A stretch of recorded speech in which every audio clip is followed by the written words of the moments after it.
Care? So, yes, I'd be happy to. Compass for Care is a research project that we're doing. It's designed to test new online programs to support caregivers of family or friends with Alzheimer's disease or related type of dementia. So we have two programs that we're testing as a part of this project. One of the programs focuses on well-being, and the other focuses on safety, like first aid and home safety. Both are called Compass for Care, though.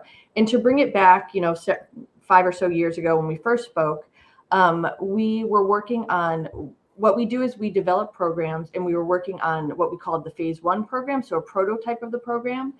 We had funding to do that, and now we're in a phase where we've moved on to testing out these programs in a larger group. Okay. Mm-hmm. So when you say phase one, phase two program, that kind of thing. So this is not something that you just kind of whipped out of your hat. This is something that you've been working on for a while. Yes. And I know we're going to talk a little bit more later about the ProChange, the organization that's developing this program that I'm with. We are a company located in Rhode Island. I'm going to jump down a little bit. We're a company located in Rhode Island, ProChange Behavior Solutions. We've been around for over 25 years. And what we do basically is we create health and wellness programs to help people both improve their mental and physical health. And just to give some examples of past programs we've developed, some focus on managing weight, quitting smoking, managing stress, and preventing depression, as well as many, many other topics. So what we do is we often get grant funding. And this program is funded by the National Institute on Aging, which is a part of the National Institutes for Health. Mm-hmm. And we get funding from them to develop these programs. And they go through, when I said phase one, we create a prototype of the program, and we talk with caregivers, and we have caregivers review the program, and we get their feedback, and it's some back and forth input to develop the program. And then later we follow very strong research methods, and we make sure that the people who the program ultimately will be for are people who give us input into the program. We now have this program developed, and we're still getting input, because what we're doing now is we're testing the program with a much larger group. And our purpose overall is really just to create programs to help people. And in this case, we want to create a great program to support caregivers, because we know that there's a need for that. And caregiver well-being is so important. There's been a lot of data that's just come out recently that the prevalence of dementia really is skyrocketing. Mm-hmm. I think one of the things that's really important that I heard you say, maybe it's slightly different, is, let's not design something for us without us. So I think Absolutely not. Yeah. that's something that's really important. So what is the Compass for Care? Can you tell us just a little bit more? So I understand it's through ProChange, Mm-hmm. but what is the Compass for Care? What does it do? What do people have to commit to do? Okay, so the program is an online program, and it's an online program that people use for us for 9 months. They don't use the whole program for 9 months. We're asking people, caregivers who care for people at least 8 hours or more per week, to test out our program. And the program lasts 9 months. During that 9-month period, caregivers would take 4 surveys for us, or online. And again, everything is online. 4 surveys for us, and then check out during the first 3 months. We'd be asking you to check out activities, like different weeks, we call them modules. So check out different modules, different activities focused on either well-being or the safety behaviors. Yeah. Our survey technology randomly assigns people to use one or the other program. Mm-hmm. So you wouldn't have to look at both, and, do as many activities as you want. Also, another part of the program is we ask you to receive 1 daily text or email message for 3 months. So 12 weeks, about 12 weeks of daily messages. Mm-hmm. Basically, the amount of time that this would take overall is about 3 to 4 hours over the course of the 9 months.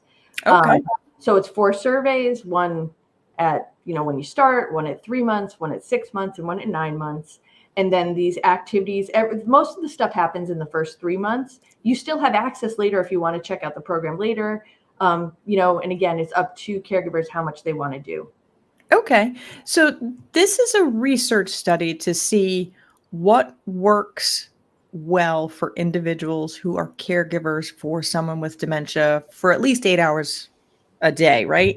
Sorry, a week. A week, a Did week, I a week, say a a week. day? I meant Uh, 8 hours a week. The people, caregivers you don't have to be living with the person that you care for to qualify this study. The person you're caring for could be in a memory care, or they could be in a nursing home, in assisted living. Um, care is, we see care is very broad. okay. Care isn't just physical care, it's emotional support, it's managing finances. I mean, I'm sure everyone here could go on and on about the many, many things you do as caregivers. We see it as a very broad thing, not just this direct physical care, but all of the components of caregiving. Wow. Now, is there a cost involved? Do you have to have a certain Medicare plan or Medicaid? Does your loved one have to have a certain insurance? Like, are there any costs? The short answer to all those questions is no. There are no costs. Insurance, Medicare, Medicaid doesn't come into play at all here.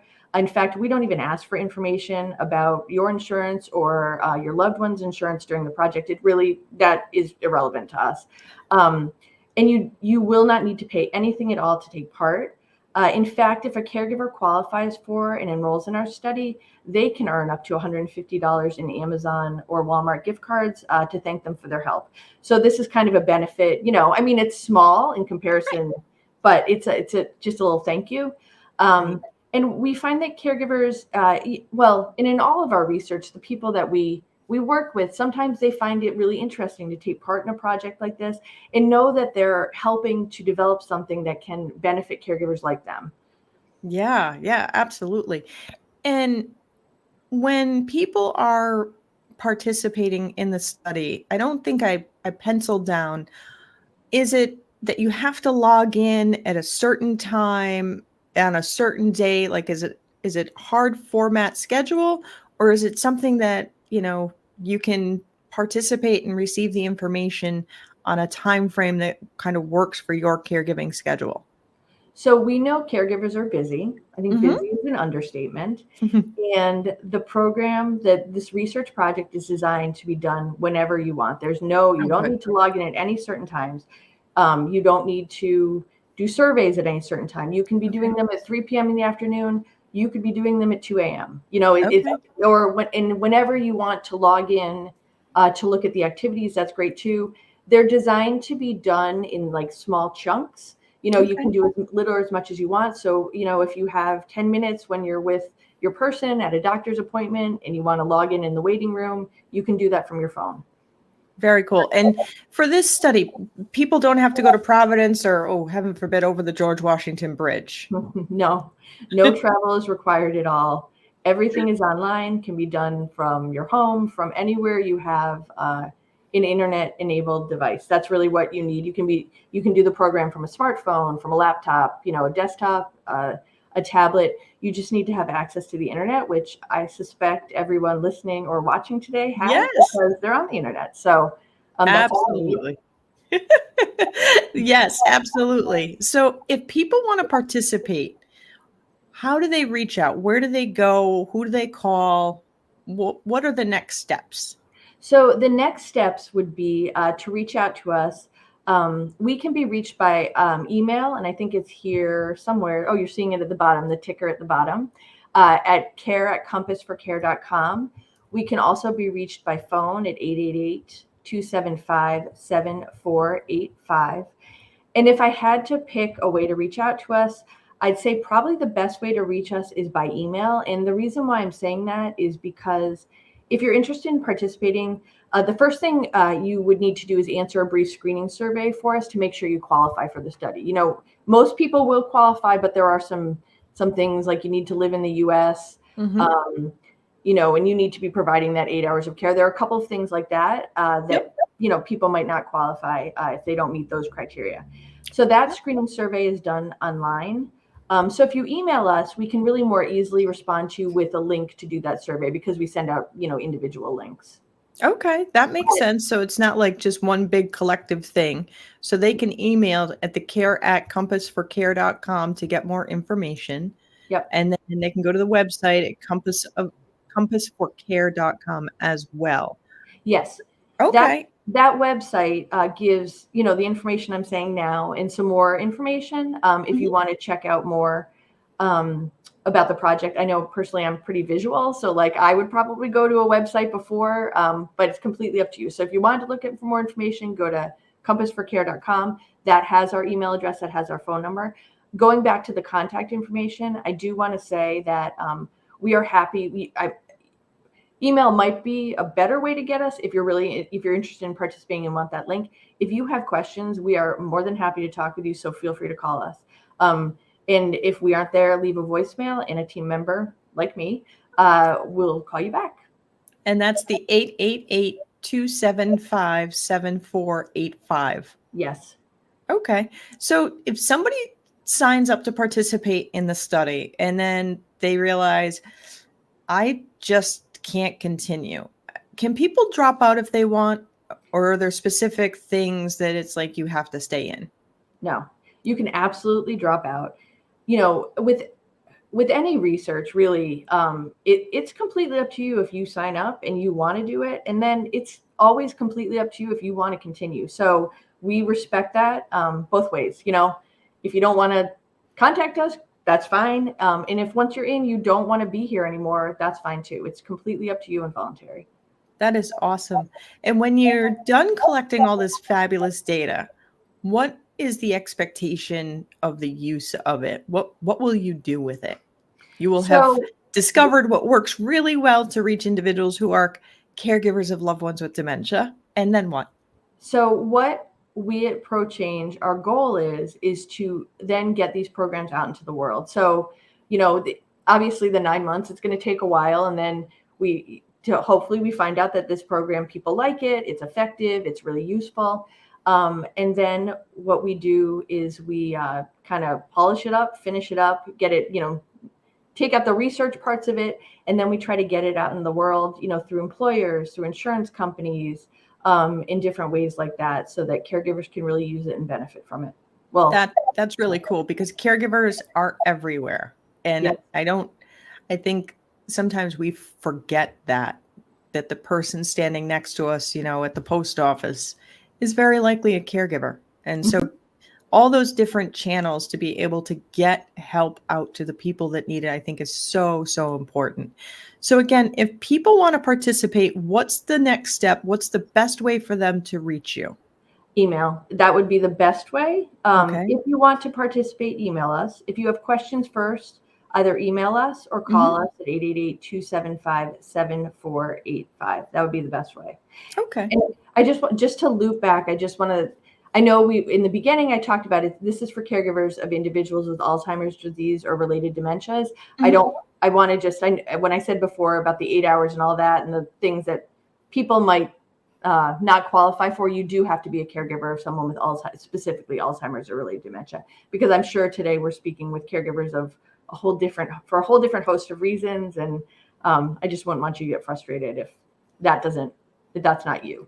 So. Right. No, it's a specific. So because it is so specific to individuals with Alzheimer's disease or other related dementias, will you guys be at the Rhode Island Alzheimer's Caregiver Journey Conference that's coming up on Thursday, April 25th, 8:30 to 4:30 over at the Crown Plaza in Warwick?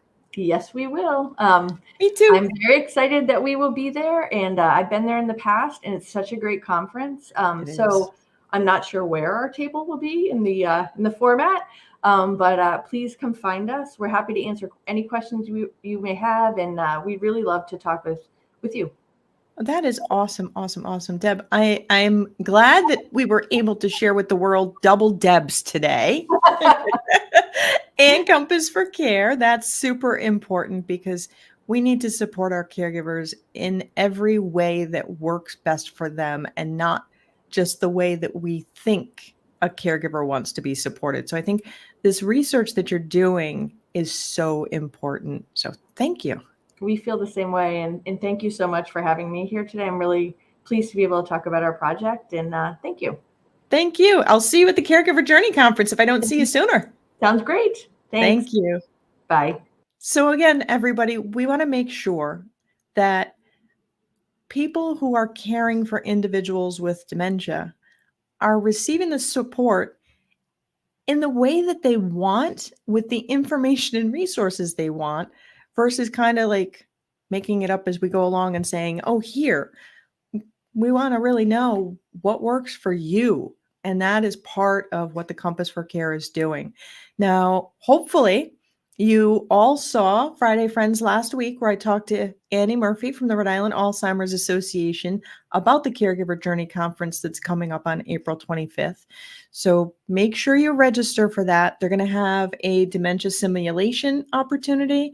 They have presentations going throughout the day, in addition to the dementia simulation. And you can also speak with Deb in person. Both of us will be there. So I look forward to seeing you all again next week. Super excited to talk next week about how do you avoid mortgage foreclosure. You know, these days, things are a little challenging. So really looking forward to that conversation next week with my friends from Washington Trust. I look forward to seeing you all next week. In the meantime, be well and be kind.